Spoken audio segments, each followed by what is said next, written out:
Seja muito bem-vindo a mais um Arradcast, um podcast feito por artistas para artistas, onde discutimos sobre a arte, o universo e tudo mais.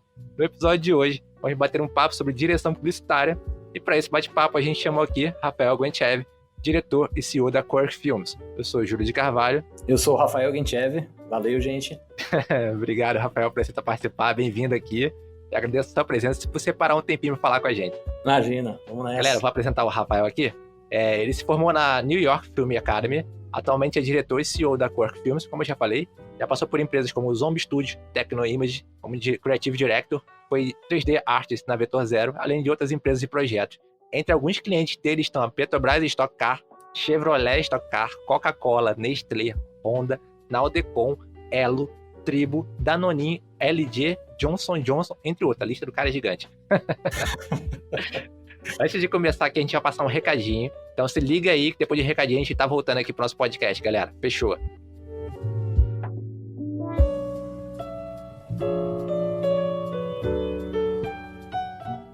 Galera, se liga. Vocês estão sabendo que tem um curso novo na High School. É um curso irado de criação de colecionáveis para impressão 3D. Quem está ensinando é a Elisa Moraes, que trabalha nada mais, nada menos que na Iron Studios. Aquele lugar que só tem estátua para você chorar de tão linda, né? Então, se você quer aprender a esculpir no ZBrush para trabalhar nessa área, não deixe de conferir, vá lá na plataforma. É o primeiro curso da nossa home. Só clicar lá, assistir, estudar e vamos embora para o nosso episódio. Rafael, depois dos recadinhos, fala pra gente como começou a sua carreira, como é que você fez essa transição de artista de 3D para diretor de filmes e curta-metragem, filme publicitário. Conta pra gente mais ou menos aí como é que você tá fazendo nessa carreira longa aí que você tem trabalhado no meio de publicidade. Cara, a jornada é longa, assim, é uma história bem comprida, Pode contar. Interessante. Mas vamos lá. Eu sempre fui ligado de alguma forma à arte. Meu avô era pintor, meio que nas horas vagas dele. E quando ele se aposentou, meio que ele começou a pintar e tentar vender os quadros dele e tal. Então, sempre desde pequenininho, meu avô morava na casa de fundo da minha. E eu sempre sentava com ele para ver ele pintar. Então, eu sempre tive algum interesse e um pouco de curiosidade pelo mundo da arte. Mas, assim, não foi uma coisa de imediato. Acabei caindo pro esporte, que é outra paixão minha. Eu acabei jogando basquete muito tempo. Tentei me profissionalizar. Caramba. Quase foi, mas não foi. Caramba, você tem quanto de altura? Eu tenho 1,85. Caraca, era um gigante. Não, pior que não. Acho que esse era um dos motivos. Aí eu sei que não deu certo e tal. E meio que... Só que em paralelo eu sempre mantive algum contato com ilustração, com desenho. Eu gostava de fazer aula de pintura. Sempre fiz, pelo menos desde os 11, 12 anos. Aí eu sempre estive fazendo aula de pintura. Desenho e tal, mas nunca tinha levado para frente essa ideia de trabalhar com isso, trabalhar com arte. Então, lá com 18, 19 anos, quando eu via que o basquete não ia muito andar, eu comecei a tentar achar o que eu ia fazer da minha vida. Eu vim de uma família simples, assim, nunca tive dinheiro, então você pensar em áreas assim já é meio bizarro, assim, ninguém muito acredita que existe áreas assim. Mas foi engraçado porque assim, eu tava indo pra uma área nada a ver, porque eu tinha de certa forma muito contato com computação, eu era técnico em informática nessa época com 18 anos, trabalhava como técnico em informática inclusive, e na fila do cursinho que eu ia prestar para fazer um cursinho para prestar, acho que engenharia da computação, se eu não me engano, ciência da computação, era alguma coisa nesse sentido, eu conheci um cara, isso em Campinas. Eu conheci um cara que a gente começou a trocar ideia na fila, esse cara tinha feito, inclusive hoje ele é um animador que tá na gringa, e ele tava estudando animação 3D. E aí a gente começou a bater um papo, eu falei, mas o que é isso e tal? O cara começou a trocar ideia, começou a falar do comercial, nessa época era o comercial do Alceu que tava bombando, aquele comercial acho que do Brahma, da Tartaruguinha. Nossa, aquilo é genial. Isso, cara, aí na hora que ele falou daquilo, eu já saquei o que era aquilo. Eu falei, pô, isso é legal, hein? Aí aí a gente trocou uma ideia, ele me indicou umas escolas em São Paulo e tal, tudo. Nessa época eu realmente não tinha onde cair morto, assim, eu ganhava muito pouco, na época, eu nem lembro quando era o salário mínimo, mas eu ganhava menos do que o salário mínimo, era bem quase uma ajuda de custo, assim, como técnico de informática, né? Na época era tipo R$300, alguma coisa assim. E aí eu comecei a pesquisar, e isso era, acho que, se eu não me engano, 99, por aí, 2000, acho que era 2000.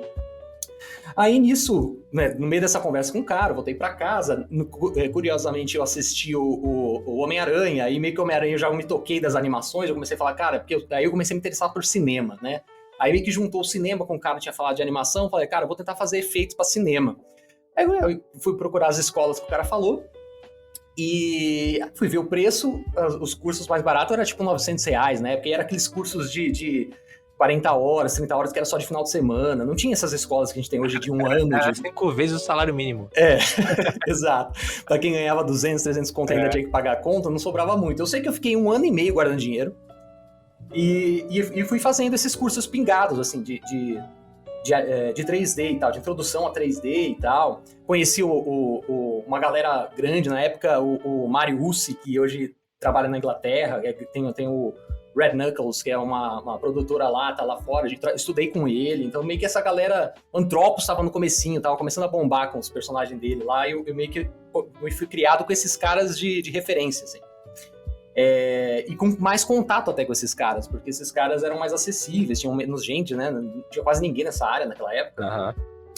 E aí eu sei que fiz esses cursos, mas eram cursos muito, muito introdutórios, assim, você não saía muito, sabendo muito, assim, você sabia mexer um pouco no básico do software.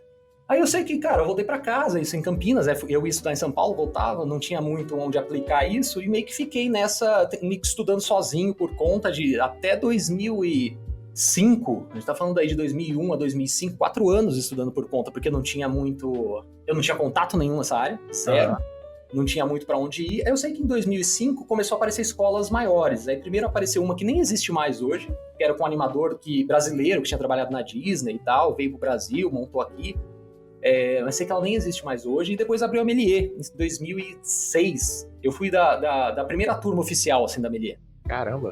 E aí, quando veio a Melier pra cá, eu já tinha uns 4 aninhos aí de estudo, tudo na raça, porque não existia fórum nacional direito, não tinha nada disso. Era tudo, o pouco que tinha era nos fóruns gringos que você achava. Eu comecei no ZBrush 0.91. Caraca! 0.91. Foi o primeiro ZBrush que eu abri. Então, bem lá de trás do ZBrush. Então, eu sabia que eu precisava me envolver com essa galera, porque senão não ia entrar nunca na área. E eu tava em Campinas, a galera era de São Paulo. Aí eu consegui, marquei uma reunião com a Melier, tava começando a abrir a escola, juntei o Portifa que eu tinha, e eu falei pra eles, e eu tinha conseguido juntar ao longo desses 3, 4 aninhos, uns R$3.000, que eram, tipo, não era nada ainda para o curso era R$1.000 por mês naquela época, a gente tá falando de 2006. E aí, eu sei que eu fui lá com o meu portfólio debaixo do braço, e os caras, e eu expliquei toda a situação pros caras, ó, eu tenho X no banco, que era os 3 e pouco lá, tem esse portfólio, se vocês acharem que eu tenho algum potencial e tal, eu queria estudar, mas é o que eu tenho, é o que eu posso pagar por mês, é uns 500, porque aí me dá uns 6 meses de respiro, nesses 6 meses eu arranjo um emprego e pago o resto. Os caras toparam na hora. Caramba! Os caras me deram essa bolsa de 50%, e aí eles, com essa bolsa de 50%, eu fui estudar. E aí, cara, eu não tinha onde morar em São Paulo, aí eu consegui a casa de um amigo, um quarto na casa de um amigo,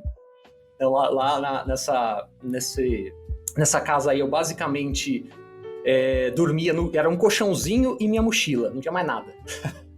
Então eu tinha que fazer esses 3 mil durarem 6 meses entre comida e pagar a mensalidade. Então foi uma loucura, assim. Meus pais não tinham condições de bancar mesmo. Meus pais não tinham nenhum tipo de condição financeira para esse tipo de coisa. Então foi uma aventura, assim. Aí fui para São Paulo. Em 3 meses, obviamente, o dinheiro acabou. Porque eu tinha que comer, né? Eu pagava, mas eu tinha que comer, tinha condução, tinha tudo isso.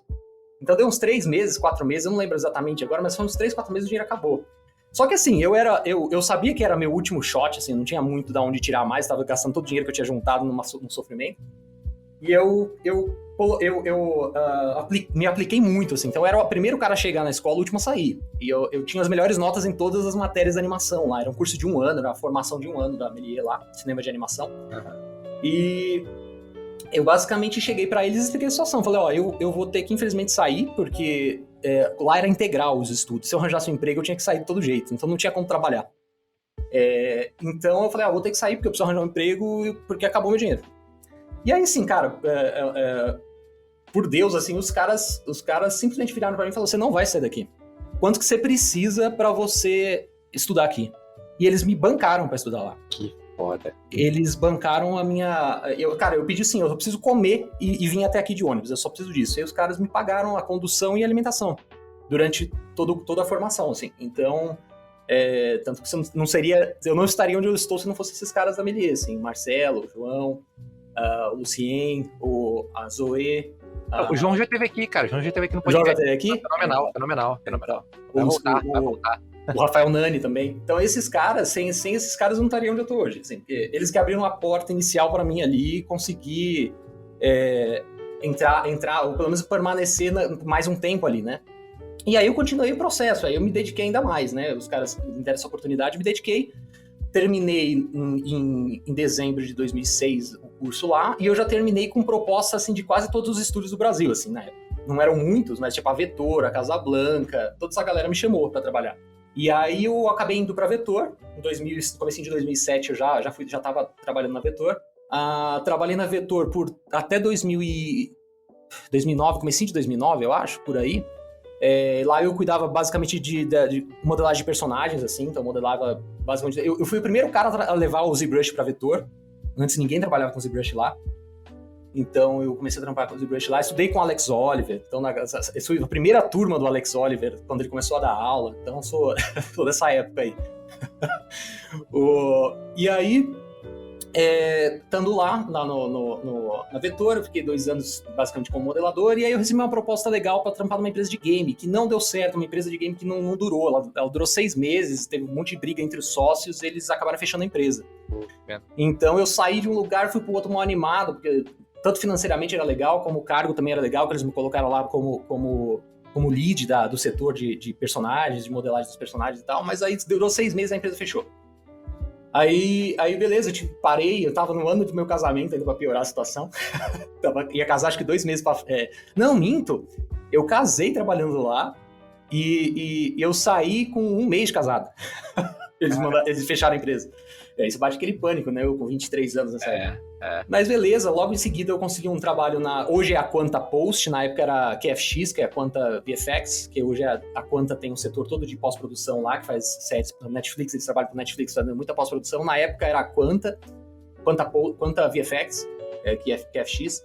Trabalhei lá até 2009 até 2010, eu não lembro agora e tal. E aí, depois daí eu saí e acabei virando meio que freela.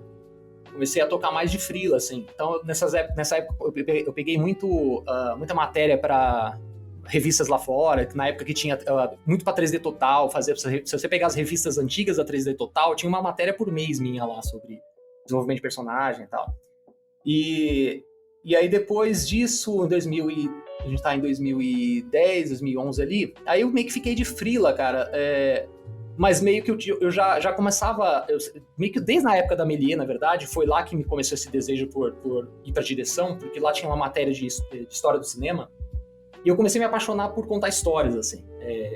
Só que eu não sabia como muito cair pra esse lado, né? Então, em 2011 eu decidi começar a focar e estudar mais cinema, assim. Então, eu comecei a estudar cinema. Então, comecei a fazer um monte de curso avulso, assim, direção, roteiro, direção fotografia still. Fiz tudo quanto é coisa, assim, de dentro da área de fotografia de cinema e tal. E aí eu fui me achando, fui me encontrando ali, fui curtindo cada vez mais a direção, nesse meio tempo fazendo freela meio que pra todo mundo, assim, da época do 3D, assim. Aí em 2013, eu já tava até fazendo uns freelinha de hobby, assim, meio que com essa parte, fazendo uns videoclipezinhos pequenos, uma galera que eu conhecia e tal, assim. Então meio que já tava me aventurando em paralelo, sempre tocando essa minha vida da animação. Trabalhei com a galera da Tecnoimage nessa época já, com o FCC, junto com o Roysel, com o Pedro Ponte. Eu tomei conta dos cenários, desenvolvimento de cenários com eles, assim, e tal, por toda a parte dos modelagem dos cenários. E aí, em 2013, eu decidi, não, cara, eu tenho que parar um tempo e focar só em direção para eu conseguir fazer essa transição de carreira, senão não funciona. Você já queria fazer a transição de carreira de Já. E pra direção. Isso, cara, eu curtia muito contar história, eu curtia muito não só fazer um pedaço do processo, eu queria fazer o processo inteiro, assim, ver o processo como um todo. E aí foi um processo de mesma coisa, cara. Eu peguei toda a grana que eu tinha conseguido juntar, porque aí eu já tava ganhando bem, trabalhando com animação e tal, cara, eu joguei tudo em cima de estudar fora do país. Fui os Estados Unidos, aí fiquei lá em 2014, 6 meses estudando. E assim, nessa época, em 2012, foi a época que eu já comecei em paralelo da aula online, na aula de modelagem e textura de personagem. É pra character design, character arts, assim. E tem uma galera animal do mercado hoje. Tipo, o Diego Maricato foi um das minhas crias. Olha, Diego. Pergunta pro Diego aí. Mas teve uma mal galera, assim, que veio de estudar comigo, assim, que hoje tá bem pra caramba, tá no mercado sólido, assim. O próprio Beckman foi aluno meu. E uma galera boa, assim. E aí eu sei que eu meio que continuei tocando essas aulas enquanto estava nos Estados Unidos, pelo menos tinha alguma entrada, continuava entrando grana. Estudei lá, aí lá foi muito interessante, porque lá eu fui pra Hollywood mesmo estudar lá, e lá, cara, lá apesar de ter muito... Lá Hollywood inteiro vive cinema, né? A cidade vive cinema. E aí você cruza com o artista e tal, lá e tal, e eu, coincidentemente, na minha sala, uma moça, né, uma mulher já era mais velha um pouco, na minha sala, tava fazendo curso de cinema junto comigo, ela era esposa do Dolph Lundgren. Pra quem é muito novo, não vai saber quem é. Mas ela é, exatamente, Dolph Lundgren é o Drago do Rock 4, é o vilão do Rock 4. É o que saiu no último agora, é o pai do boxeador. Isso, exato, do Creed 2, né? Acho que é do Creed 2. Isso. Exatamente ele. E aí a gente fui na casa dele, a gente rodou um curta com ele lá. Se você olhar na minha reel... Eu vi, eu falei, então, caraca, Rafael, quando eu falando... Quem não conhece fica assim, um louro, né? Isso. Caraca, eu tô falando. Cara, foi muito louco, porque eu cheguei na casa dela, não sabia. Aí eu cheguei na casa da mulher, a gente vai rodar um projeto, um curta lá, eu fiz direção de fotografia pra esse projeto, esse curta. E aí chega lá o cara lá. Então, e o cara é gente boa pra caramba, troca ideia normal, assim, sabe? Tipo, muito gente fina. Então você começa a ver que é um cara, é um miolinho, assim, cara. É muito pouca gente. Tem muita gente, mas no final é muito pouca gente. E aí foi uma experiência animal, assim, cara. A melhor experiência que eu já tive profissional, assim, tudo isso, até de estudo e tal, foi ir pra lá estudar, aprender uma outra língua lá mesmo, no ambiente, e viver aquilo lá, né? Porque a cidade lá respira, Los Angeles no geral, lá vive cinema. E, cara, eu voltei doido, assim, falar, cara, vou focar nisso mesmo e tal. E aí eu cheguei aqui, só que aí tem uma outra jornada, aí você tá começando de novo, né? E aí foi a jornada de recomeçar tudo, do zero. Por quê? Porque você tem que provar de novo pra todo mundo o que você sabe fazer ou não sabe fazer. Sim. Então, o mesmo processo que eu tive lá em 2007, de 2006, de ter que provar o que eu sabia fazer, de ter começado do zero, eu tava começando de novo. Por mais que eu tinha... Porque, assim, a galera que me conhecia como o cara do 3D não conseguia me ver como outra coisa. Sim. Entendeu? Então, era mais fácil eu ter algum acesso com a galera que não me conhecia do que com a galera que me conhecia. Sério? Sério. Por incrível que pareça. Cara.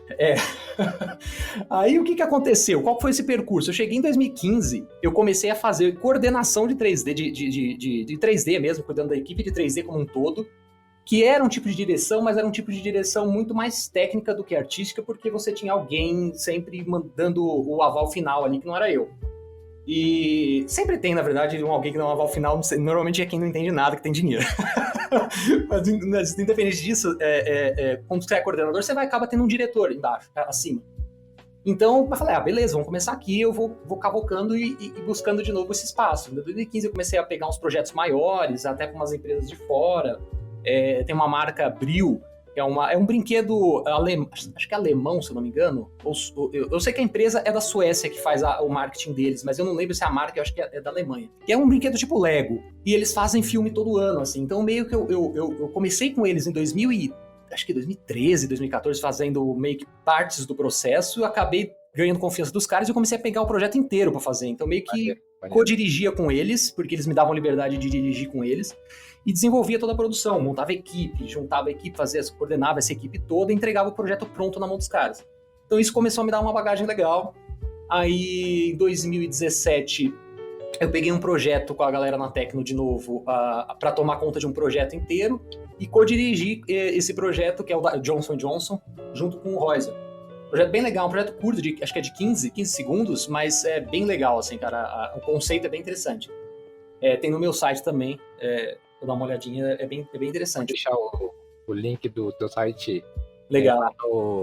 No site da High School sempre tem link com o nome e número do episódio, a abinha comunidade, a Radcast. Só clicar lá, galera. O portfólio do Rafael vai estar lá, vocês vão babar igual eu fiquei babando.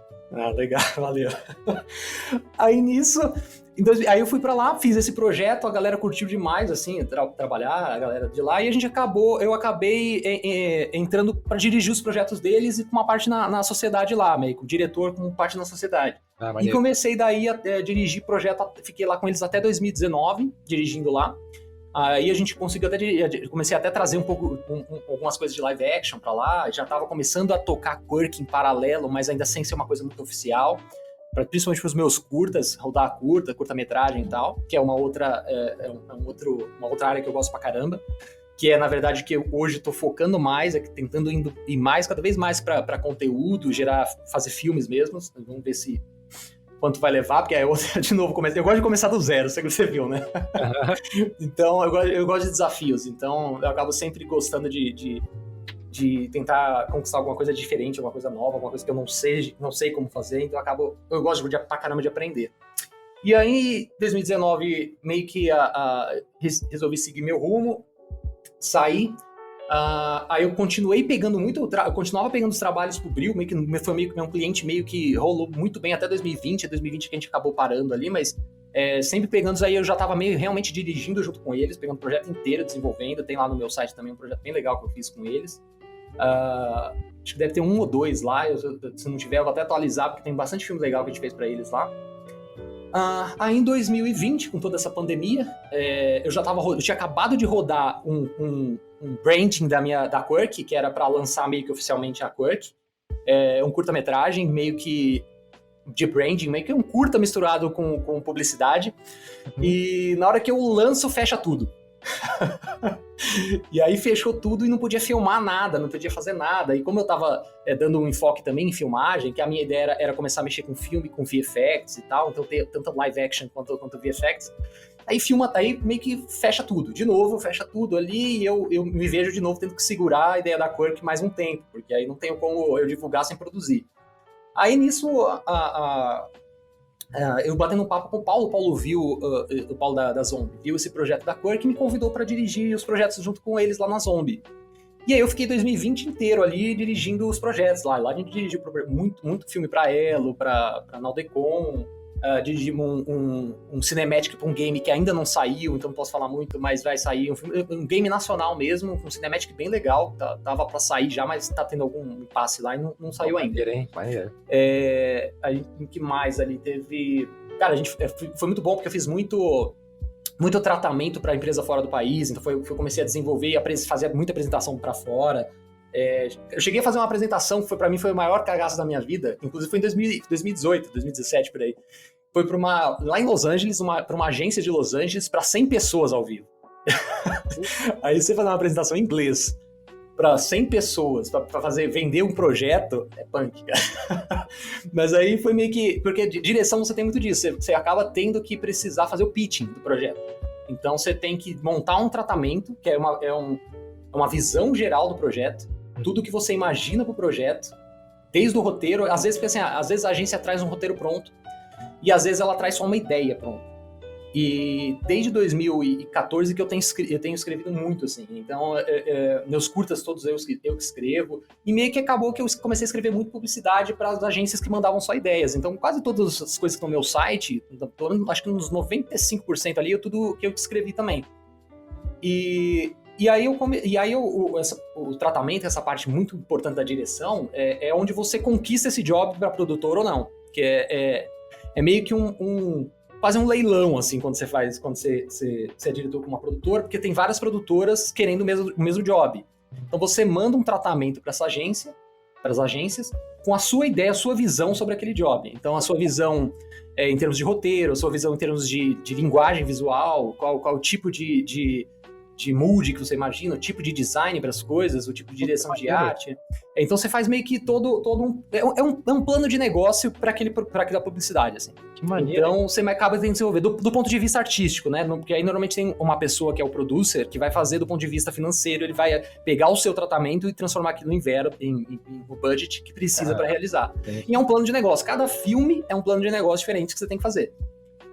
E aí você monta esse tratamento com toda uma defesa de cada escolha que você faz e tal. É um negócio é muito louco, é muito divertido fazer isso, mas é intenso, assim. Porque normalmente você tem muito pouco tempo pra fazer. Você tem 2, 3 dias pra pensar num filme inteiro, assim. Mas isso aí, cara, é legal porque aí você, por exemplo, eu fiz um pitching pra Disney, pra uma publicidade da Disney. A gente, infelizmente, não vingou. Mas a gente chegou a ir pros finalistas, assim, entre as escolhas, mas acabou não ficando. Mas, pô, só de você poder fazer um pitching com os personagens da Disney, a gente tava trabalhando nos designs, né, as coisas que iam ter os personagens da Disney ali no meio, então é muito interessante, assim. Acabou não vingando, mas foi uma experiência muito, muito legal. Então a gente apresentou acho que era... Nem lembro agora qual que era a agência, me deu até um branco, mas era uma agência gringa e tal, foi com a galera da Zombie, foi um pitching que eu fiz junto com o Dani Salles, que era meio que o diretor parceiro meu lá, que a gente dirigia meio que em dupla. E aí eu fiquei 2020 inteiro lá, na Zombie. Aí comecinho agora de 2021, eu de novo segui meu rumo, resolvi tentar arriscar de novo e tocar a Quirk, mas...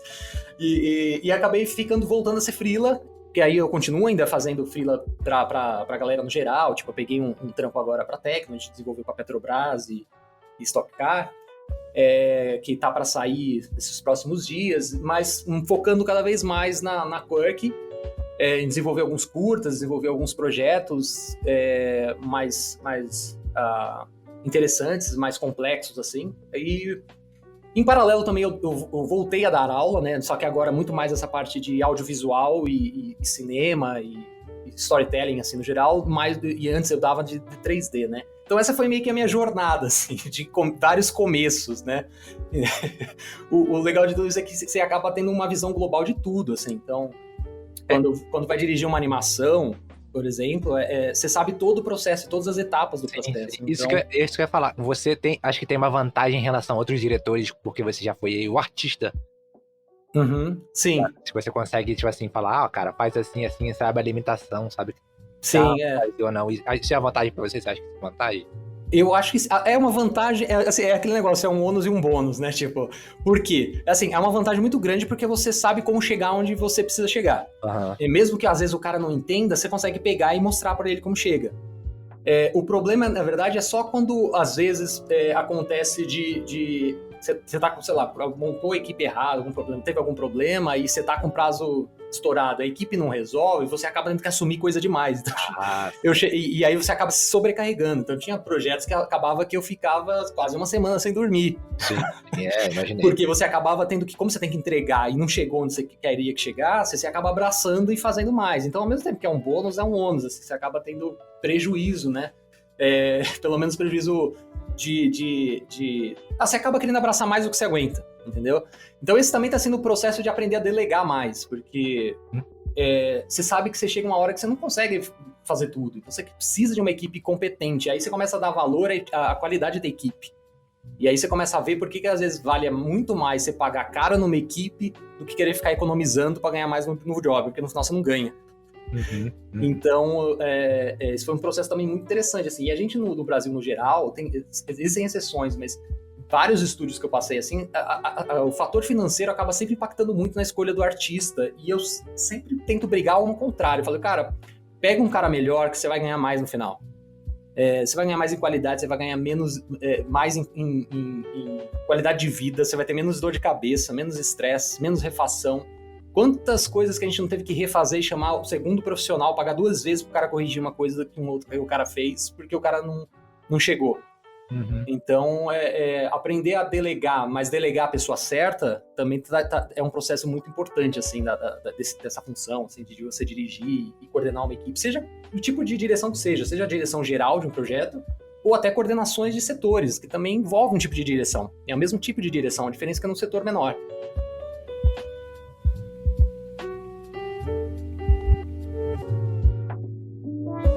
A gente tava falando aqui em off, que eu entrevistei o Paul semana passada, né? E ele falou no episódio que ele queria trabalhar como diretor, sempre trabalhar como diretor. E acabou que ele trabalhou como assistente de direção e numa dessas externas que ele foi fazer, como assistente de direção, ele percebeu a quantidade de trabalho que era gerenciar essas pessoas todas, tudo, o projeto todo passava por ele, né? E eu queria saber como você lida com essa questão de gerenciar tudo dentro de uma produção. Vamos lá, acho que são duas questões diferentes, assim. Vamos lá. Primeiro, assim, se você pega, por exemplo, um assistente de direção. O assistente de direção, ele acaba tendo um trabalho muito mais logístico num set de filmagem, por exemplo, ou numa produção no geral, não só no set, mas na pré-produção também, do que artístico. Então, ele é o cara que ele é a ponte entre o diretor e a produção, a equipe de produção. Então, ele é o cara que ele vai cuidar basicamente de coisas burocráticas. Então, ele vai cuidar do horário da filmagem, em separar os planos de filmagem na melhor ordem possível. Quando o diretor precisa de alguma coisa, normalmente ele está embolado ou com o diretor de fotografia ou com o ator, ele fala com o diretor, o assistente corre atrás de resolver isso. Então o assistente é o cara da bucha. Só que assim, é o cara que manda no ritmo do set, é o assistente de direção, quase ninguém sabe disso. O assistente de direção ele tem que ser dinâmico, rápido, e tem que ter muita autoridade, porque a equipe tem que se submeter, às vezes, até mais ao assistente, porque ele que controla o tempo do set, por exemplo. Às vezes, o diretor, ele tem que lógico que, hierarquicamente, o diretor acaba estando acima, mas o diretor, ele se submete ao tempo do assistente, no sentido de que o assistente, ele tem a visão do dia da gravação, e ele sabe que você tem, sei lá, 5 horas de gravação e você tem 10 shots, então você vai ter que separar meia hora ali por shot. E se você começa a passar da meia hora, ele vai pro diretor e fala, a gente tem que cortar e ir pro próximo, que senão não vai dar tempo. Você não tá... E ele começa a pressionar o diretor. Então o diretor ele acaba tendo que se submeter aos horários do assistente. Então o assistente ele tem essa função burocrática. Então, se o cara não tem jogo de cintura e ele não tem muito essa maleabilidade do cara do producer, ele é quase um producer, na real. Ele não aguenta mesmo. E aí, qual que é a função do diretor? A função do diretor no set, eu vou falar um pouco geral, tanto de animação quanto a animação vai mudar um pouquinho, mas não é muita coisa que muda, não. O diretor ele tem um papel muito mais de planejamento artístico de todo o projeto e depois de gerenciamento para que toda a equipe tenha a mesma visão que ele. Então, o que ele faz? Ele vai desenvolver um projeto, normalmente esse tratamento. Esse tratamento ele tem meio que a guia para todos os setores. O que a direção de arte tem que fazer, o que a direção de fotografia tem que fazer, o que o som tem que fazer, e assim por diante. Então, todas essas etapas ele pensa antes. Logicamente que isso ele pode chamar a equipe, tipo, o diretor de fotografia, o diretor de arte, e vai bater junto, mas ele normalmente tem uma visão geral, e essa visão geral é que traz a unidade do filme, seja da animação ou do filme. E essa unidade, os diretores de fotografia, a equipe logo abaixo dele, que é essa equipe, normalmente chefes também, mas são chefes de departamento, eles podem sugerir coisas desde que se mantenham dentro da unidade do filme que ele planejou, para justamente o filme ter uma integridade, uma unidade, uma visão única ali. E aí, dentro disso, esses co-diretores, esses diretores de fotografia, diretor de arte, figurinista e tal, eles começam a espalhar essa visão do diretor para as equipes, para o restante da equipe. Então, o trabalho do diretor ele é muito mais tá sempre gerando respostas para as perguntas, porque o que mais tem é pergunta, mas o que a gente faz nessa cena? Mas por que essa luz está desse jeito? Por que não pode ser? Você tem que ter todas as respostas. Então, é um trabalho mental mais do que físico. Então, você chega no final do dia, às vezes você ficou parado o dia inteiro de pé, mas você teve que responder tanta gente, teve que pensar em tanta solução para problema, porque na verdade é isso que você faz, solução para problema, que você fica assim, totalmente esgotado, assim. Então, você acaba não gerindo a equipe num sentido de prazos, de logística, porque isso é muito mais o producer e o assistente de direção ali, mas você acaba gerindo a equipe artisticamente. Então, essa parte artística, se você não é um cara que gosta de pensar em todos os pontas do filme, de todas as pontas, todas as áreas, uma por uma, e pensar em como que uma integra com a outra para não ficar um filme todo Frankenstein, e dá trabalho fazer isso, na verdade a parte mais cansativa de certa forma é você pensar em todas as, tipo, por que esse enquadramento é desse jeito. Então, todo enquadramento do filme eu penso o porquê daquele enquadramento, assim, tem uma resposta para aquele enquadramento. Então você tem que meio que pensar minuciosamente, tem que gostar de pensar, assim, se não gosta de muito pensamento profundo assim, você acaba não aguentando muito ser diretor. Então acaba que é isso, só que assim, no Brasil, a gente tá falando do Brasil, principalmente no setor de animação, a gente não tem muito essa figura do diretor de uma forma que tem no live action, na filmagem, é muito mais segmentado, o diretor realmente ele só cuida disso que eu falei. Na animação já se mistura, já não existe, no Brasil, tá? Lá fora existe. Não existe muito essa separação, então o diretor ele acaba sendo meio producer, acaba sendo meio já que um assistente ali, e acaba sendo até artista também no meio. Mas tem o diretor, tem que ter o diretor. Tem que ter o diretor. Tá. Se você não tiver um diretor oficial, tá tendo um não oficial. Todo lugar tem alguém que vai direcionar a equipe. Ele pode não dar... Isso que eu ia falar, como é que as pessoas chegam num consenso que vai ser... Isso, exato. Se não tiver um cara que vai falar sim ou não, pode até não ter esse nome, porque é muito curioso, mas no Brasil, tirando as empresas que estão surgindo agora, tipo... surgindo agora, assim, vai, não estão nem surgindo agora, estão despontando, assim, agora, que é nesses últimos anos, vai. Que são as grandes, como a própria Light Farm mesmo, o próprio a Zombie e a Vetor. No geral, a galera da animação não tem um diretor. Normalmente é uma galera que se junta pra fazer animação, monta uma empresa e meio que vai tocando, por isso que acaba não crescendo. Entendeu? Você pega, por exemplo, o Paulo, a Zombie, por que eles cresceram? Porque o Paulo acaba sendo o fator unificante ali, ele que unifica os filmes, tem uma linguagem. A Light Farm, a mesma coisa, né? O Rafa e o Miltinho. A Vetor, eles já têm diretores, também um monte de diretor lá. Eles, acho que é a única das produtoras que tem vários diretores lá dentro. Então, a Vetor, eles têm diversos, acho que eles têm uns 10 diretores lá dentro. Caramba! Eu não sei exatamente, estou chutando o número, mas eu sei que eles têm mais de 5 diretores lá dentro, fácil, assim. E cada diretor acaba tomando conta do seu próprio filme, então você acaba trazendo a linguagem do diretor para aquele filme. E a Vetor consegue separar bem isso da função só do diretor, porque eles têm o live action, a filmagem lá também. Então acaba que esses diretores acabam mesclando entre filmagem e animação, então acaba se separando bem. Mas nos outros, no geral, não. No geral, você acaba misturando. Eu, por exemplo, no geral, principalmente na época que eu trabalhei em algumas outras empresas também dirigindo, assim, menores, que você vê que você acaba tendo que fazer tudo, entendeu? Você acaba tendo que fazer o cronograma, você acaba tendo que fazer... o gerenciamento logístico da galera, de ver o horário que a galera vai começar, o horário que ela vai terminar, só que aí você começa a não dar conta da atenção artística que o projeto merecia, entendeu? Sim. Você acaba perdendo um pouco de qualidade em função disso. Então, assim, é muito trabalho mesmo, mas por isso que você tem que acabar achando uma equipe boa pra te ajudar, porque senão você não aguenta o tranco, assim, é difícil. Geralmente, eu tenho contato com o diretor de arte. Em produções que você trabalhou, tem diretor de arte? Qual é a função dele, se tiver? Tem, depende, na verdade. Projetos pequenos, não, porque aí eu acabo fazendo a direção de arte. Aí que eu falo que você acaba meio que vestindo mais chapéus aí, como os americanos falam.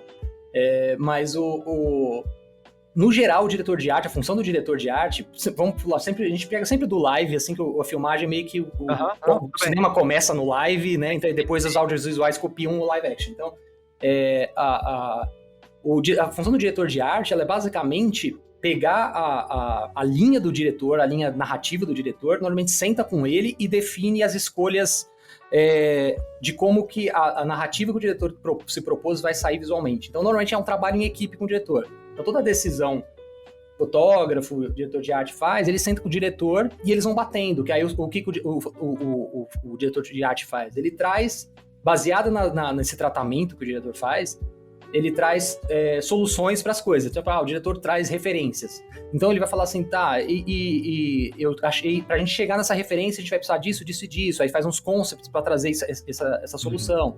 Então, é um trabalho de como trazer a visão artística do diretor para os objetos, para os elementos de cena, tá?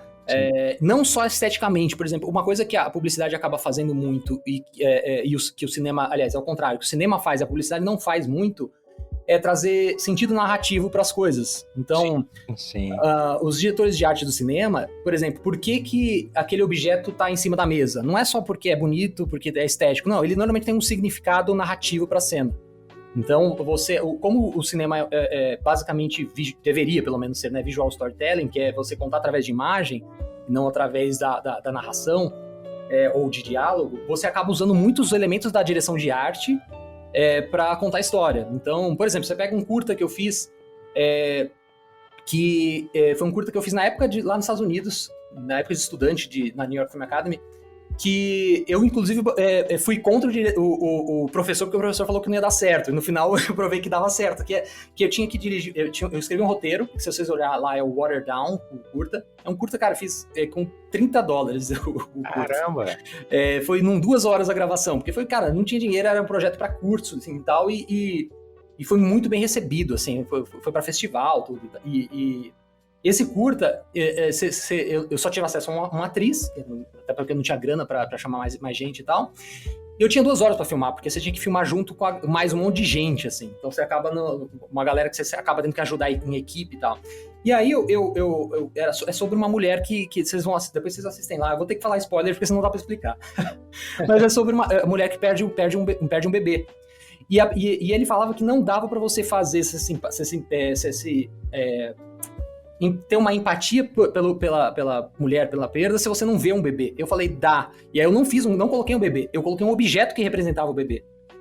E aí, esse objeto, que no caso é um ursinho, ele representa o bebê na vida da mulher.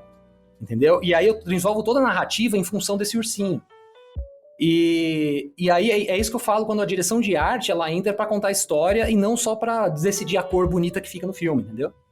Que esse acaba sendo um problema da direção de arte que tem hoje em dia, que a direção de arte no geral, tá? Sempre tem exceção, mas no geral, como a gente tem uma democratização do audiovisual no geral, muita gente despreparada veio pra área, assim. E o que acontece é que a direção de arte só decide que cor que combina com a outra cor, sabe? E não mais no sentido estético-narrativo. A estética é importante, ela tem que estar lá, tem que ser bonito mesmo, mas ele também tem que falar alguma coisa, ele tem que comunicar alguma ideia que sem aquilo não se comunicaria. Uhum. Se você tira aquele elemento, você não comunica. Mesma coisa com a direção de fotografia, que aquela luz ela pode ter uma intenção narrativa, não só estética, e assim cada fase, entendeu?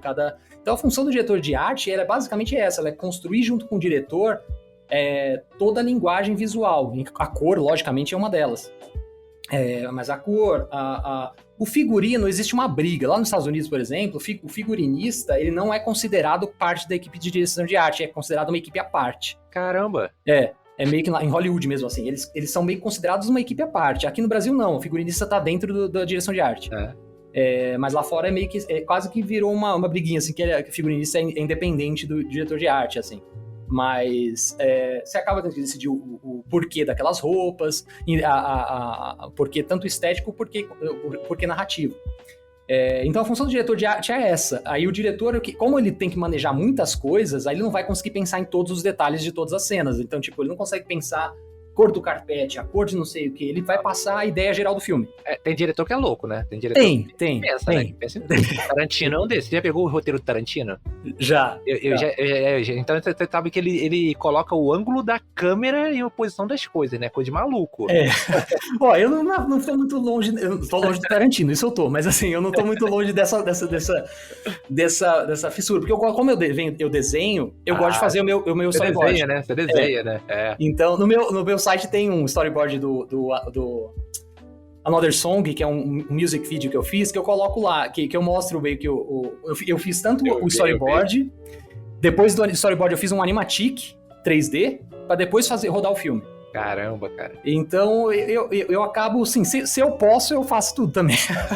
Mas é que você fica imaginando um projeto, às vezes, um projeto de longa-metragem, você não vai conseguir pensar em tudo, então você acaba tendo que ter uma galera que seja, às vezes, melhor do que você até, pra conseguir resolver as partes que você não consegue resolver. Igual o Steve Jobs falava, né? Traz gente que faz muito melhor do que você não sabe, entendeu? Exatamente, esse é o ponto. E assim, você não necessariamente, como diretor, precisa saber fazer tudo. Você precisa saber escolher bem a equipe. Sim. Entendeu? Esse é o principal. E ter assim, uma ideia geral de tudo pra você conseguir unir também, porque senão você não consegue unir as pontas. E aí, se você não une as pontas, fica meio... Parece que o filme tá meio Frankenstein, não se encaixa, assim. Então, é meio que a direção de arte, essa que é a função, assim, principal dela. Eu, da outra ponta, eu trabalho como concept artist, trabalhei agora num curta-metragem há muito tempo, que o diretor de arte ele passou todas as referências possíveis. Eu falei, nossa, o melhor diretor de arte. Então, mas é a melhor.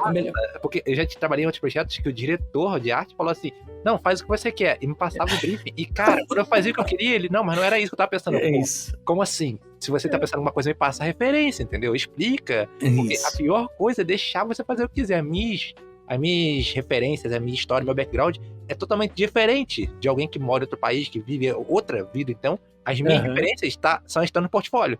Então, o cara me contratar por uma coisa que tá no meu portfólio, depois fala, não, mas não era isso que eu queria. Fico louco. Mas é isso, cara, isso daí é um ponto. Eu não sei se esse trabalho foi pra cá ou foi pra Brasil ou pra fora. Foi pra fora. Foi pra fora. Mas isso é uma coisa muito, muito um clichê aqui no Brasil também, viu? Tipo, os caras, diretores assim e tal, não terem briefing.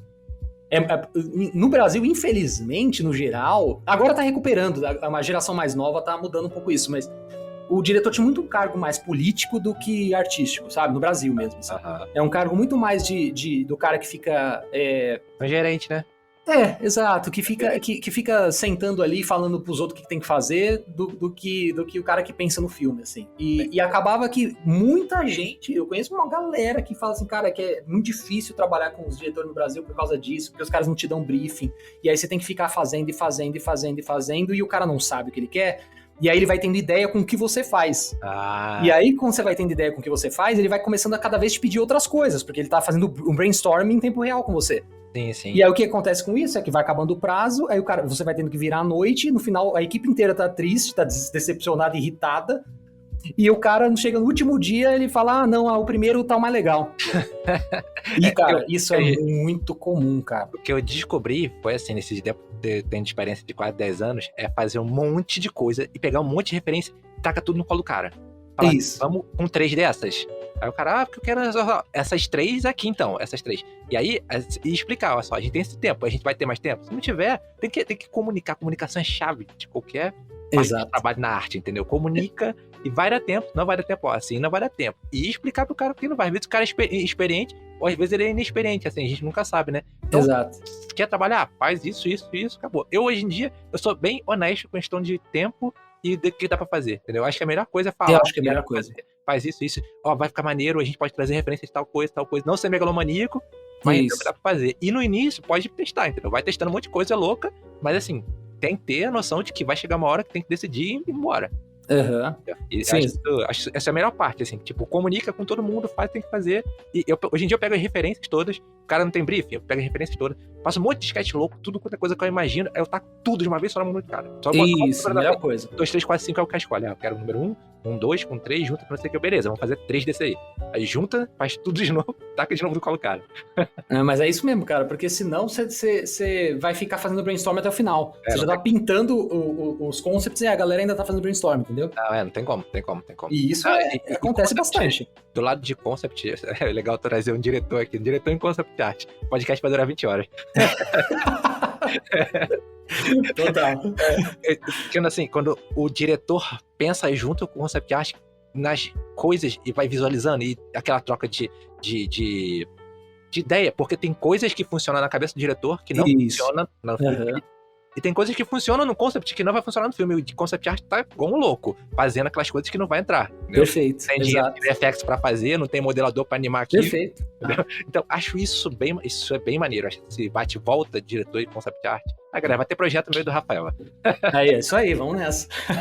Mas isso aí é bem um ponto interessante, porque assim, a função que deveria vir da direção, seja a direção geral, seja a direção de arte, normalmente quando vem pra equipe, deveria vir, lógico que você não vai vir um briefing 100% fechado, porque o cara vai ter que desenvolver aquilo, é justamente para isso que o concept foi chamado. Exato. Mas você tem você tem que ter uma direção mínima que você pensa, para que aquela imagem que o cara tá fazendo vai servir, entendeu?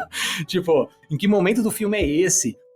Qual que é o mood? Porque isso tudo já faz parte da narrativa. Então isso tem que meio que vir, esse momento aqui sei lá, no arco do personagem, a gente tem uma reviravolta ali, então esse mood vai ter que ser um pouquinho mais pesado, mais dark. Então esse tipo de briefing já tem que existir. Você não precisa falar um briefing de design, mas você tem que ter um briefing de intenção de cena. Porque senão você tá falando de fazer qualquer coisa possível. Sim. E aí a possibilidade infinita te paralisa, porque aí o concept artist não sabe pra onde ir, porque não tem nada. E quando volta, porque aí você vai ter que inventar alguma coisa, aí o diretor fala, mas não é isso que eu quero. Sim. Entendeu? Mas lógico, você não passou nada. Tem uma frase que eu uso pra quem não sabe o que vai fazer de meio de arte, de CG nem nada, que serve pra isso também, que é pra quem não sabe pra onde vai, qualquer caminho serve. É isso aí. Entendeu? O cara não sabe o que faz qualquer coisa e o cara, mas não era isso. Então, O que é, então? Exatamente. Eu gosto dos trabalhos que você faz, que eu não sei se você pensa isso no início, mas o que eu vi no portfólio é que a iluminação é como se fosse um personagem, você usa isso para contar a história junto. Então, tem um facho de luz que entra na janela, o sol passando atrás do personagem. Eu acho isso, fiquei fantástico. Falei, nossa, o cara pensa na iluminação junto, porque é uma coisa que você dirige também, né? A luz, como você conta. Onde não tem luz, não tem cena. Exato. Vai montando. Eu acho isso muito maneiro, cara. Como é que você pensa isso? Tem uma frase de um diretor de fotografia que já morreu, cara, que é do Blade Runner, o original, Jordan Cronenweth, que ele fala assim que não é o que você ilumina que importa, mas o que você não ilumina. Pô, e é bem isso, assim, cara. Como eu gosto de escrever, eu acabo escrevendo e dirigindo ao mesmo tempo ali. Então, eu vou escrevendo, eu escrevo normalmente a ideia, e aí eu escrevo um roteiro com a história, e depois eu faço uma versão do roteiro já pensando em como cada elemento do filme vai contar aquela história. E aí, às vezes, você pode tirar um elemento para colocar outro. Então, por exemplo, a luz, qual que é a função da luz? Então, você pega no Another Song, por exemplo, tem uma luz, no momento que ela tá na fogueira, que é uma luz lateral. E a ideia toda é ela perdendo o namorado dela. E aí, justamente, é perdendo a metade dela. Então, ela fica metade iluminada, metade não. Então, a luz, ela entra para servir a contar essa história, entendeu? Então, a luz, ela tem uma conotação narrativa que, assim, é a minoria das pessoas que vão parar pra ver isso, mas tá lá, entendeu? A luz, ela tá contando aquela história com você. Então, ela não tá ali só pra ser estética, ela tá ali, eu sempre penso como essa luz, ela vai dar uma ênfase pra situação daquela cena, ou dar uma ênfase pra explicar melhor a história que eu tô querendo contar. Então, tanto com o objeto, tanto quanto com a luz. Então, sim, eu sempre penso em todos os elementos do audiovisual. Como que o som vai poder contar a história, como que a direção de fotografia, o figurino. Então, por exemplo, o figurino delas, a cor que cada uma tá usando, se você for ver, é uma briga de cores ali para brigar pelo namorado. Então, toda essa relação de... Não é tanto, por exemplo, mais engraçado que a galera sempre vai pra linguagem, assim, acaba indo pros clichês de tipo, a cor vermelha significa sangue, significa paixão, significa não sei o quê. E, na verdade, no cinema a gente não usa isso. A gente usa o significado que você cria no seu contexto. Então, por exemplo, se você mostra no primeiro... Por exemplo, o Poderoso Chefão. O que ele faz no Poderoso Chefão? Logo na primeira cena onde tentam assassinar o Don Corleone, eles mostram o assassinato acontecendo com laranjas. Tem umas laranjas mesmo, que ele tá na feira comprando laranja. A partir daí, sempre que tem um símbolo laranja, é que alguém vai morrer. Então, o laranja é atrelado à morte, não o vermelho. Então, o que conta no cinema é o significado que você embute nas suas escolhas. Então, tubarão, por exemplo. Tubarão, quando você ouve o som do tubarão, você sabe que é o tubarão, você não precisa ver. Por quê? Porque no começo do filme, a primeira vez que ele apareceu, ele introduz o personagem com a música. Entendeu? Então, a partir daquele momento, as pessoas sabem que aquela música é do tubarão. Ele apareceu, mesmo que ele não esteja sendo mostrado, ele tá lá, porque a música tá lá. Então, o grande lance da direção é essa, você pensar em como você pode contar a história sem precisar se usar de diálogo todo o tempo, entendeu? Não que o diálogo não se use, mas ele não pode ser você não pode submeter toda a sua... Por exemplo, se você desliga a imagem e você entende o filme só pelo som, não é um filme, é uma novela. Nada contra a novela, mas não é filme, entendeu? O filme ele tem que ser entendido pela imagem mais do que pelo som. Se você desliga o som e entende o filme, é sinal de que o filme tá bom. Mesmo que você não entenda detalhes, porque tem detalhes que você não vai entender. Mas você pelo menos entende o todo do filme. Então é justamente desses usos de como você usa cada elemento da linguagem. Então essa parte de luz é uma das partes que eu mais gosto de pensar, é a luz. Como que a luz vai ajudar a contar essa história. Você tá falando aí, eu tô aqui viajando pensando em 2 filmes. Eu sou muito fã de fantasia medieval, muita coisa de sci-fi, mas engraçado, meus 2 filmes que passaram na minha cabeça quando você falou disso foi Drive e Baby Driver. Não, Drive é um dos meus filmes favoritos. Aí você pegou no meu calcanhar de Aquiles. Você falou, eu vim pensando, eu falei, cara, Drive, e eu pensei em Baby Driver também, que tem umas cores que mudam. O filme é fantástico, os 2 filmes são fantásticos. Os 2 filmes são muito bons. São fantásticos, assim. Muito bom. O Drive é uma aula de direção de arte, cara. Se você pega, por exemplo, tem uma cena do Drive que você tem... Logo a primeira cena que ele entra com a mulher que ele tem aquela relação, que ele tá apaixonado ali, ele entra dentro da casa dela. Se você perceber aquela relação, reassiste o filme, você vai perceber que ela tá num ambiente laranja e ele tá num ambiente azul. É aquela da porta? É da porta. Ah, exatamente. Se eu não me engano, tem até uma análise de um canal do YouTube que Every Frame is a Painting, se não me engano, o nome do canal do YouTube. E esse canal é muito bom, mas ele analisa mais a questão dos quadrantes, a questão dos quadrantes superiores e inferiores. Essa questão da direção de arte é interessante porque ele atrela o tom azul meio que ao mundo do cara e o tom laranja, assim, meio mais quente ao mundo dela. E meio que como ela tenta entrar no mundo dele, aí aos poucos ele vai entrando no mundo dela, o filme todo vai ficando mais laranja, até o momento onde ele sube, porque ele meio que tá, você acha que o cara é um cara bom, aí depois que ele tem a reviravolta toda e ele volta para esse mundo mais azulado, assim. Então toda essa linguagem de como ele trabalha, como a arte conta a história, é muito doido, cara. É a parte mais divertida de fazer filmes. Vou botar o link lá pra galera ver que não conhece. Galera que não conhece, ó, shame on you. É isso aí. Vou colocar, ninguém é obrigado a conhecer, não. A gente é velho. Não, mas o Drive não é muito velho, não, cara. O Drive é 2011. Ah, não é muito velho. Só 10 anos, só 10 anos, pô. Só 10 anos. 10 anos é pouco pra cinema. É que eu nem comecei a falar de filme de 80 anos atrás.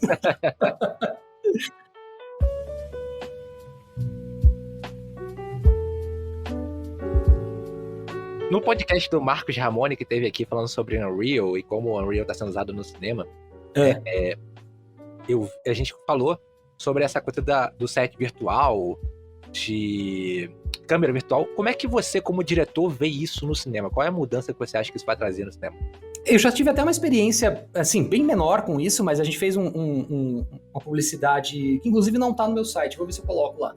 Uma publicidade pro Itaú que a gente usou esse Unreal com projeção no fundo, mas era uma coisa muito mais simples, assim. A gente, Caramba, sério? Sério. A gente, cara, já é real, tá aqui, ó. Já tá no Brasil, já tem gente, já tem empresas fazendo esse tipo de serviço. Então a gente chamou, cara. A gente pegou uns painéis gigantes de LED pra colocar no fundo. Era uma coisa bem mais simples. Set virtual? Set virtual. Caraca, o Marcos falou que isso é o mais caro. É uma bica, cara. Foi uma bica. Tipo, muito caro. Foi um projeto pra Itaú, que era um projeto... Foi uma live que Itaú fez pra... Eu nem lembro quando foi isso. Foi em outubro, novembro. Foi uma live que o Itaú fez, que tinha uma mulher contando sobre um caso de racismo que ela sofreu com o filho dela e tal. E ela contava a história da vida do filho dela e de todo o problema que ela tinha passado. E aí atrás, ela tava meio que num fundo preto. E aí, de repente, acendia, eram os painéis, né? E aí, meio que um livro, meio pop-up, abria. E esse livro era, como ele era numa Unreal ali, tudo, então a câmera, ela movimentava, você via o paralaxe de tudo acontecendo ali, como se estivesse na cena.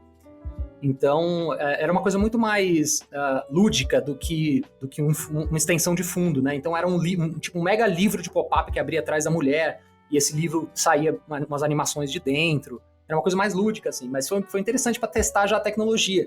Mas já saiu esse comercial? Cara, já foi. Eu vou. Porque não foi nem um comercial, foi tipo um mini doc, vai. Uma ação? É, uma ação, exatamente. Manda o link, a gente vai colocar lá no nosso site lá pra... Legal. Eu tô interessado agora em ver, agora eu tô no hype. Ah, legal, maravilha. Vou pegar, foi feito com a Zombie, eu vou pegar com eles lá também, eu preciso botar no meu site isso aí. Mas assim, cara, isso é inevitável, isso vai rolar por vários motivos, assim. Não é pelo fato de ser tecnologia nova, mas é pelo fato de baratear muito produção. Porque é caro, mas principalmente porque é novo. Mas por que é mais barato? Por exemplo, lá fora tá começando a se usar demais isso já. Porque você imagina o seguinte, por exemplo, Mad Max, o The Fury Road lá, o último que saiu. Sim. Eles tiveram que deslocar mais de 100 pessoas pro meio do deserto pra rodar o filme. Sim, sim. E eles falam muito das dificuldades, no making of fala muito das dificuldades de produção do filme. E fala que, tipo, às vezes a galera passava mal e não tinha hospital há menos de 7, 8 horas. Nossa. Então você tinha que ter uma equipe médica gigante lá com equipamentos profissionais de hospitais, de hospital mesmo, para poder, em casos de qualquer tipo de doença ou de machucado, conseguir tratar. Então você tem um custo extremamente elevado para levar a equipe para ambientes mais hostis, assim, entendeu? Então você gasta realmente milhões para fazer isso. Agora, se você tem um set desse, você cria na Unreal, você vai pagar a diária dos telões, que é a parte mais cara, as diárias dos telões, mas se você cria esses cenários dentro desse ambiente, você não tem que deslocar essa equipe para um lugar, você desloca para o estúdio. Então a equipe pode ser menor, Então não precisa ser uma equipe gigantesca, a equipe pode ser bem menor, e você não está submetida ao tempo, você não tem que esperar ficar sol, chover, você não tem que, eu não consegui gravar tudo, vai ter que esperar amanhã porque agora o sol se pôs. Não, você tem tempo, tipo, 24 horas para rodar. Então é muito mais barato do que fazer isso, principalmente grandes produções, é muito mais barato. Isso eu não tinha pensado, cara. A hora do dia não importa, eu não tinha pensado. Não importa. Cara. Você ilumina do jeito que você quer. É verdade, eu não tinha pensado nisso. É verdade. O que acontece ainda, qual que é a grande dificuldade dessa projeção, desses virtual sets? É que ainda ele não consegue criar, é mais ou menos igual um HDRI, assim. Então você não vai conseguir, às vezes, uma precisão de luz muito grande. Então, eles recomendam os virtual sets para quando é luz difusa. Então, uma luzinha de fim de tarde, uma luzinha de templo nublado, porque aí os telões conseguem iluminar e a câmera capta. Agora, se for um sol do meio-dia, você vai ter que instalar uma luz física para simular a luz do telão. Porque o telão não consegue gerar uma luz dura direta, entendeu? Então, para luzes mais diretas, uma luz do sol mais direta, você acaba tendo que... Você pode até usar ele, mas você vai ter que dar um jeito de encaixar uma luz meio que ali, um Fresnel mesmo, uma luz artificial ali, simulando o que está saindo do telão. Então isso já acaba sendo um trabalho a mais, você acaba tendo que atrapalhar esse 360 que em teoria estaria ali disponível para você. Mas dá para fazer também. Então aqui no Brasil, por exemplo, se faz muito isso. Você precisa de um sol saindo dali, a galera vai lá e coloca uma luz da onde estaria vindo o sol, uma luz mesmo. Você só não vai poder enquadrar para aquele lado, né? Mas o bom de tudo isso, e eu acho legal pra caramba essa tecnologia, até porque eu também venho dessa área, então eu acho legal pra caramba, eu gosto de tecnologia pra caramba, é que pros atores é muito bom, porque os atores começam a ver de novo onde eles estão, com fundo verde eles não veem nada, então eles voltam a ter uma conexão maior com o personagem, que o fundo verde tira. Segundo, você consegue pensar muito melhor os enquadramentos do que com fundo verde, porque com fundo verde você não tá vendo nada. Então você enquadra meio de uma forma meio genérica. Porque você não vai... Na pós você vai conseguir mudar o fundo de lugar, mas você não consegue mudar o ator de lugar mais. Sim, sim. Então, quando você tá com... Tem até um making-off legal do Mandalorian, que eles mostram isso, que, tipo, o diretor tá lá e ele fala, cara, tira aquela pedra de lá, põe do outro lado, coloca uma montanha ali atrás. Então, cara, o cara, ele constrói o mundo, o universo dele pra fazer uma fotografia bonita, entendeu? Então, te dá um controle gigantesco pra quem tá criando filme, desenvolvendo filme. Então eu acho animal, assim. Eu achei que você ia falar do purismo assim, não, porque eu prefiro filmar no set, você sente o vento. Cara, eu particularmente gosto de filmar na rua. Eu gosto. Sente o vento, só batendo. Não, eu gosto. Eu não nego que... Mas entre você viabilizar um filme ou não por causa disso, pô, vamos viabilizar o filme, que é legal pra caramba também. Eu acho que assim, tem projetos e projetos. Quando é um set simples, sei lá, você vai rodar na Avenida Paulista. Cara, vai na Avenida Paulista. Não vai construir a Avenida Paulista pra rodar na Avenida Paulista. Mas agora no meio da pandemia vale a pena gravar no set. Exato. Na verdade, agora não. Agora é fácil você gravar na rua, não tem ninguém. Agora tudo bem, agora já tem gente de novo. Mas há pouco tempo atrás tava no então era fácil de... Mas, por exemplo, essa questão toda também. Você vai fechar uma rua, uma avenida grande... Você tem que pagar uma fortuna pro governo para fechar. Você paga muito alto para fechar? Você paga alto, cara, para fechar. Principalmente se for via importante, tipo uma Avenida Paulista e tal. Você acaba tendo que pagar. Você tem que avisar com muita antecedência e você vai ter que fechar no dia que tem menos movimento, normalmente, e pagar uma grana. Porque você vai atrapalhar muita gente para trabalhar, então você tem todo um custo envolvido aí. Então, você rodar... Lógico, é difícil num virtual set você reproduzir uma cidade muito complexa ainda, porque porque você vai ter que fazer uma construção de primeiro plano, né? Que é a construção que tá onde os atores estão. Então, se você começa a complicar demais também o que está sendo construído no primeiro plano, você tem que levantar, tipo, sei lá, uma Nova York em primeiro plano ali para colar com fundo, já vai ficar tão caro que é melhor se filmar em Nova York, entendeu? Agora, por enquanto, o que eu vejo muito de utilidade é para cenários mais naturais, mais do que para cenários urbanos, assim. Não que não dê para fazer, mas eu acho que quando é cenário urbano, são para takes menores, assim, não é para uma coisa muito imersiva no trecho urbano. Assim. Mas você imagina que, sei lá, uma perseguição na Avenida Paulista. Se você for fazer no Virtual Set, não vai ficar legal. Não vai segurar, porque quando você tem muita quebra de direção, você começa a ver que tem alguma coisa fora ali, entendeu? Eu tô acompanhando isso igual um louco, né? Tudo dando real, eu tô acompanhando igual um louco. E eu vi que no Mandalorian, eu vejo muita coisa do Mandalorian, eles estão fazendo assim, eles constroem alguma parte do set, quando tem que usar o set constrói mesmo, né? Faz um set real e o fundo ainda é virtual set. Isso, perfeito. Sempre tem virtual set. Perfeito, esse é o melhor jeito, né? Esse é o ideal dos dois mundos, porque aí você tem um primeiro plano que é real, físico, então você, tipo, ninguém vai duvidar que tá ali. E aí você põe o fundinho, que é o virtual set, que é a parte mais distante. Cara, ninguém fala que é. E o bom é que você filma, tá pronto, não tem que passar por toda a pós-produção, entendeu? Você tem a pré-produção, que é onde tá a galera. A produção vai pra pré agora, e não pra pós. O cinema mudou, a forma de filmar mudou desde que você começou, em 2007 que começou, né? Exato. 2007 é mais. Eu fui mais pra animação, né? Mas de toda forma, tudo mudou, cara. Na verdade, o cinema sempre tá mudando, né? Mas mudou muito, né? E assim, hoje em dia, eu já tava falando com os convidados anteriores, eu vejo muito coisa no YouTube, filme, eu acompanho muito coisa de filme, porque eu trabalho no geral, fazendo alguma coisa pra concept, ou pra game, alguma coisa assim, sempre tô tendo que ver isso, e eu gosto. E eu vejo muito filme feito com iPhone, webcam, drone. O que você acha dessa democratização e novas maneiras de filmar e fazer filme?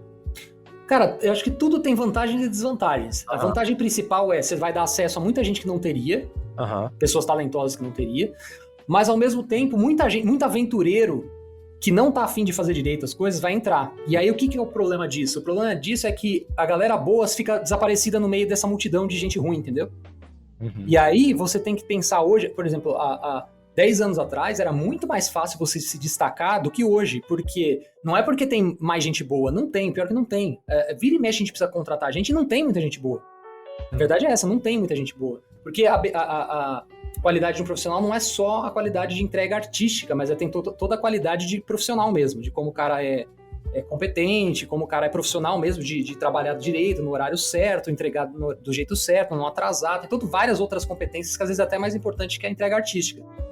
E às vezes muitos desses caras, eles ficam desaparecidos no meio de uma multidão de gente que não quer nada com nada. Igual o boom de 2008 da fotografia. Em 2008, com a Canon a 5D, teve um boom de fotografia, porque todo mundo começou a fotografar bonito, porque a câmera, você clica e sai mais ou menos bonito já.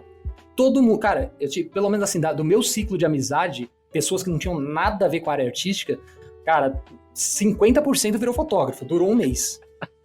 Entendeu? Não tô brincando, era por aí, uns 50%, 40% virou fotógrafo. Muita gente, mas muita gente. Só que durou como fotógrafo um só, o resto todo mundo desistiu. Então, o cinema tá nessa fase agora. O cinema e a animação como um todo tá nesse boom. Todo mundo quer ser cineasta, quer ser animador, quer ser não sei o quê. Mas ninguém quer, no geral, a galera não quer pagar o preço pra ser. Porque demora, cara. Eu tô desde 99 que eu comecei a pegar o ZBrush, né? Mas que eu comecei que eu vim pra São Paulo estudar na Melier e tal desde 2006. Mas mesmo assim, você tá falando de quase 20 anos. Nossa, 20 anos aí. E 20 anos, aí cada vez mais eu vejo que eu não sei nada, entendeu? Você vai vendo que você tem muita coisa pra aprender, mas muita coisa pra aprender. E a galera quer assistir um tutorial no YouTube e achar que tá bom, entendeu? não dá um processo de aprendizagem. Assim, a gente tá numa... A minha geração já é assim, mas a geração mais nova ainda mais. Ansiedade mesmo, né? De querer... Verdade. Porque tem tanta informação lá fora que o cara quer consumir tudo de uma vez, só que não dá tempo de assimilação. E não adianta, cara... A cabeça do ser humano, ele funciona com um tempo de assimilação. Você pode consumir todos os tutoriais do mundo. Você vai levar alguns anos para assimilar tudo aquilo. Sim. Entendeu? A assimilação mesmo. A assimilação ela leva tempo, porque você precisa fazer ligações com outros pontos da sua vida, com outras áreas, e aí você vai começar a fazer essas ligações, se tornar uma coisa natural sua, e aí você consegue fazer sem pensar. Sim. Entendeu? E isso leva tempo. É uma construção. É uma construção que leva a vida, na verdade, né? Tipo, até porque não teria graça você ficar bom em um ano, porque depois você vai fazer o quê da sua vida? Tipo, pelo menos na parte profissional, né? Tem outras coisas importantes na vida, eu tô falando muito da parte profissional. Se você ficou bom em um ano, você vai desistir da área e vai querer fazer outra coisa. Porque... Então, eu vejo que tem muito dessa ansiedade da galera nova. Então a democratização tem esse lado bom, que é justamente pessoas mais, assim... Por exemplo, eu mesma, eu vim de uma família muito, muito pobre, muito simples, assim, não tinha condições de pagar. Se eu não tivesse acesso a esses programas de 3D, essas coisas, eu não teria começado. Então, de certa forma, chegar nas pessoas, isso é ótimo. A única coisa é que a gente precisa se adaptar, com isso vem muita porcaria vem junto, né? Muito trabalho ruim, a gente precisa aprender a lidar com essa nova... E isso é uma dificuldade, por exemplo, da minha idade, assim. Tô com 37. De me adaptar, por mais que eu tenha sido criado no computador, eu não fui criado nas redes sociais. As redes sociais, pra mim, é mais novo, né? Sim. Eu tenho computador desde, sei lá, 11, 12 anos que eu comprei meu primeiro computador, mas na época você não tinha as redes sociais desse jeito, era o ICQ. Sim. Não sei se você lembra do ICQ. Nossa, infelizmente. Então, agora se você não sabe lidar com rede social, você desaparece, cara. Você desaparece. Tem muita gente que me pergunta, pô, eu não conhecia seu trabalho, nossa, seu trabalho animal. Eu falo, cara, é porque eu sou ruim de rede social, eu tô aprendendo agora. Tipo, a pandemia me forçou a aprender. Entendeu? Porque eu era conhecido mais na área, por galera de dentro, do que galera de fora. Tipo, rede social, eu nunca tive muita paciência, sempre gostei muito de lidar com o real. e nunca me dei atenção para as redes sociais. E aí, com a pandemia, se você não se divulgasse, eu ia desaparecer. Uhum. E aí eu comecei a me debruçar nisso. Então agora eu tô começando a aprender a lidar mais com esse marketing online, assim mesmo. Você ser o seu próprio marqueteiro, porque no meio dessa multidão, a forma de se aparecer agora é você aprendendo a estratégia de marketing mesmo, entendeu? Não tem como fugir disso, é o seu marketing pessoal. Então esse é o lado ruim da democratização. Você vai ter mais dificuldade de aparecer. Você vai ter que se esforçar mais para aparecer, né? E aí como que se aparece? Isso é fácil, consistência. E a maior dificuldade, a minha dificuldade é essa. Consistência é produzir sempre ter coisa nova. Entendeu? Sempre ter coisa nova. Porque você tem sempre coisa nova, você sempre vai estar voltando para a cabeça das pessoas, as pessoas vão estar te lembrando, vão estar lembrando de você. Quando você não tem consistência, você posta, sei lá, postou hoje um trabalho, depois de 6 meses você postou outro. Cara, ninguém lembra mais de você. Falou, cara, quem que é esse cara mesmo? Entendeu? Tá vivo. Exato, tá vivo. Tá vivo. Exato. E eu demorei pra aprender isso, cara. Se eu tivesse aprendido isso uns 10 anos atrás, tudo teria sido mais fácil, não teria sofrido tanto, entendeu? Sim. A gente, às vezes, como artista, eu sou assim, eu sou muito perfeccionista, eu tento focar na qualidade o máximo possível. Eu também. E aí você acaba produzindo muito pouco. Entendeu? Porque você fica refinando. E no final, às vezes, um cara que tem uma qualidade bem inferior, mas produz sempre, consegue ter um retorno melhor. Eu não acho que a gente também, lógico, tem que se preocupar só com a parte financeira. Eu acho que você tem que também gostar de fazer o que você faz e às vezes fazer trampo que você não tem pressa para entregar, entendeu?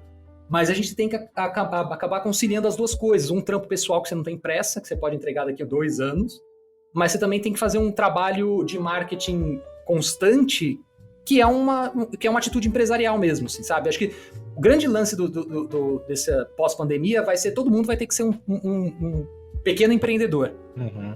Todo mundo vai ter que aprender a gerir uma empresa que é você mesmo. Uhum. E essa empresa precisa se divulgar, essa empresa ela precisa saber controlar o caixa, até porque cada vez mais esse trabalho remoto, principalmente para nossa área, cada vez mais é trabalho remoto, vai ser muito difícil você imaginar as empresas voltando a ser tudo dentro dos estúdios, assim.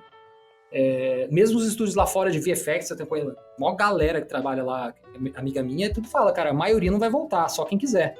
Sim, não. Todo mundo que eu trouxe aqui que eu falo, as pessoas, todo mundo falou que não vai voltar mais, não. Exato. Então o que vai acontecer é que cada vez mais não vai ter nem trabalho fixo, pra ser sincero. Vai ser muito mais trabalho remoto, e remoto não, é trabalho de freela mesmo. E isso você acaba tendo que ter toda uma logística financeira também, de saber administrar seu dinheiro, de saber te pagar um salário e ter um dinheiro no caixa. Então eu acho que esse é um ponto que eu falo muito do tripé. Tem um tripé no cinema, mas esse tripé de cinema ele serve hoje para o século XXI, principalmente pós-pandemia, ele serve para a vida, que é a criatividade e arte, né? O cinema ele chama que é o tripé da criatividade, o tripé do business e o tripé da tecnologia. Você tem que estar sempre com esses 3 pés apoiados. Se você pega um tripé e tira um pé, ele desmorona. Então essas 3 pés, que é a criatividade, é você ser bom artisticamente, ser criativo.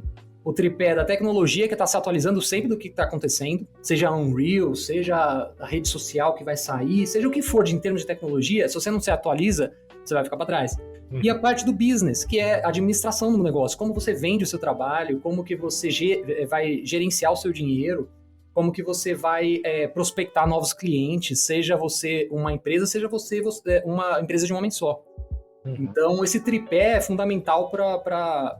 Eu considero fundamental não só no cinema, mas para todo profissional principalmente da nossa área que vive da criatividade. Se você não tiver, e eu, por exemplo, sempre me debrucei demais na parte artística e de menos na parte empresarial.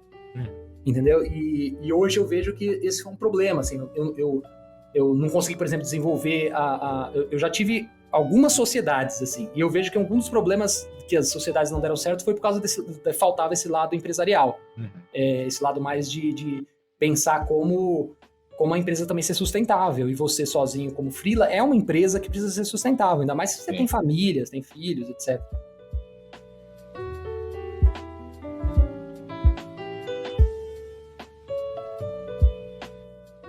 Gente, caramba, o papo tá muito bom. A gente tá quase chegando no final do nosso podcast aqui. Tá bem maneiro. Ficaria aqui mais 20 horas falando com o Rafael. Nem vi, cara. 1h15 já passou aí. A gente tá chegando no final do podcast e a gente chamará aqui um quadro chamado Unhide Indica. Rafael, indica pra gente um livro, filme, uma peça, qualquer coisa que você queira. Não precisa ter a ver com arte. Pode ser estar lendo agora, vendo agora, qualquer coisa. Tá, vamos lá. Cara... vendo bastante coisa, assim, deixa eu pensar coisas que são interessantes. Eu tô relendo um livro muito bom, que chama Film e Arte, do David Bordwell, que é um teórico de cinema bom pra caramba americano, e ele é muito bom porque ele trata do cinema sobre todos os aspectos. Ele, inclusive, que traz esse conceito do tripé do cinema, e ele vai passando por tudo, desde o lado business do cinema até o lado artístico, o lado de estilo, o lado de linguagem. Livro denso, mas é bem, bem legal para quem se interessar por essa parte. Outro livro que é legal de ler é um livro para quem gosta de histórias, assim, que eu tô lendo, que é sobre histórias, do C.S. Lewis, o cara que fez o Crônicas de Nárnia. E ele traz vários capítulos meio que isolados, você consegue ler capítulos separados, onde ele aborda sobre histórias mesmo, sobre construção de histórias, né? É muito mais do ponto de vista literário, mas ele se aplica para qualquer coisa que se for contar histórias, assim. E é muito interessante porque ele trata muito sobre essa tendência atual e isso a gente está falando de um livro de acho que década de 50, se não me engano, mas já estava nessa tendência, ele já percebeu essa tendência até com uma certa... bem adiantada, na verdade, que é uma tendência da gente ir pro realismo extremo e a gente perder o lúdico, e a gente perder o que estimula a imaginação, e a imaginação ela lida com um lado muito mais profundo do ser humano do que às vezes a realidade concreta. Então ele justamente mostra sobre isso como o cinema, a literatura imagística, que ele chama, que é a literatura que faz você imaginar coisas diferentes, mundos diferentes, como ela consegue tratar de assuntos tão mais profundos do que, às vezes, um filme realista. E se você for perceber, o nosso cinema tá tendo uma reviravolta, bem lenta, mas tá tendo. Mas a gente estava indo para um estilo de realismo tão grande que até os super-heróis a gente precisava justificar fisicamente tudo que estava acontecendo. E você tira a mágica do negócio. Quando você precisa justificar por que o Superman usa óculos e ninguém percebe, gente, é lúdico, gente. O Superman não existe. A gente não precisa explicar essas coisas. Então, tá tendo um exercício hoje, a gente já começa a ver, é muito tímido ainda, mas esse exercício de trazer o lúdico, o imagístico de novo, esse imaginativo de novo. E é legal esse livro porque ele fala muito disso. Ele fala, por exemplo, quando você aborda uma temática, por exemplo, um bullying. Você aborda esse bullying de uma forma realista, o cara, ele assiste aquele filme com uma válvula de escape, mas quando ele termina e ele volta para a realidade, que é muito parecida com a realidade do filme, e o que acontece no filme não acontece na vida dele, ele fica frustrado e não animado. Quando você trabalha um bullying de um ponto de vista muito mais mítico, muito mais imagístico, muito mais metafórico, dentro de um universo diferente, com um contexto diferente, que não é uma coisa direta, aquilo entra muito mais no profundo do coração do cara, impacta de uma forma que dá coragem pra ele vir pro mundo real, que ele sabe que é diferente do mundo imaginário que tá lá, e ele encara tudo de uma forma diferente, entendeu? Então ele trata muito dessa ideia de como esse lado imaginativo é profundo para falar com as pessoas. É por isso que a ficção científica é profunda, porque a ficção científica ela trata muito mais de uma coisa que tá no nosso coração lá profundo do que do real tátil e físico ali. Eu ia indicar, acabei falando um monte de coisa. Sim. Você falou de ficção científica, cara, você falou uma coisa aí que realmente, Isaac Asimov é um exemplo disso. Exato. É uma coisa assim. Ou a gente tem aí um que vai virar filme, né? Que vai estar saindo, que é o Duna, cara. Duna, Duna, eu fiquei com ansiosíssimo ódio pra ver. dos Estados Unidos. Eu fiquei do lado do Oriente Médio. Eu falei, meu Deus do céu. Eu tô doido pra ver, cara. Inclusive, eu agora gosto pra caramba do Denis Villeneuve, que é o Você diretor. fica louco, cara. Você fica Nossa. louco quando lê. Você fica louco. Você fica louco. Então, Nossa, você fica louco. de indicação de filme, se a galera não assistiu o Drive e o Baby Drive, tem que assistir. Vou Então, colocar o link lá no nosso site. Lá já já assiste o vai estar lá esses dois. os trailers, se quiser procurar aí na sua plataforma de streaming. Acho que tem na Globoplay, se não me engano, tem. Se não tiver, tem no Telecine. Tem todas, praticamente. Tem todo. Eu acho que, inclusive, um deles estava no Netflix, eu não sei qual. Eu não sei se é o Baby Drive, mas eu tinha um que tava. Eu não sei se saiu.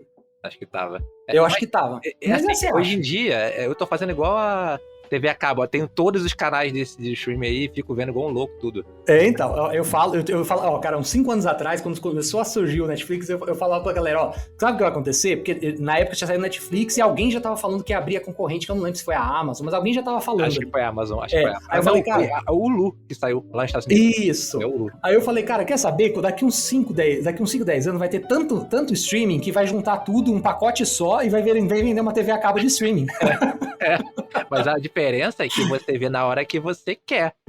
A diferença, porque eu odeio TV a cabo por causa disso. Você tem que ficar naquela hora pra ver. Nossa, cara, tá pagando já, entendeu? É igual cinema, pô. Imagina você chega no cinema e falou, acabou o filme, pô. Não tem graça nenhuma. Pra mim, isso é uma maravilha, Gente, a gente chegou aqui no final do podcast. Eu agradeço ao Rafael pela participação. Rafael, você vai voltar com certeza. Bate-papo foi fenomenal. Obrigado. Cara. Muito obrigado. Imagina, obrigado pelo convite. Agradeço aí. Espero que vocês gostem aí do papo. Galera, espero que vocês tenham gostado. Esse foi mais um Radcast. A gente se vê semana que vem. Tchau, tchau.